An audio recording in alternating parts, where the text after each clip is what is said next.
Last Saturday started like any normal weekend, until my wife looked at me and said, Honey, can we go to Target? I already knew what that meant. We were probably going there for one thing and somehow coming home with 10. I laughed and grabbed my keys. All right, everyone, let's go. Dad, can I get something? You haven't even gotten inside yet. I know, but I already have an idea.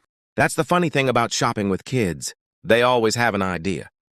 We walked inside and my wife immediately started looking around. Target is one of those stores where you can find a little bit of everything in one place. From groceries and household items to clothes, electronics and things for the home.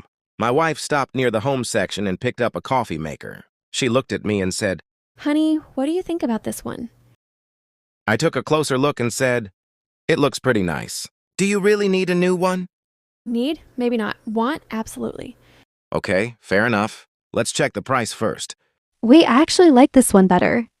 You changed your mind pretty fast. Well, I'm allowed to change my mind. And honestly, she had a point. We kept walking, and that's when she saw something else she liked. She picked up a storage container and said, This would be perfect for the kitchen.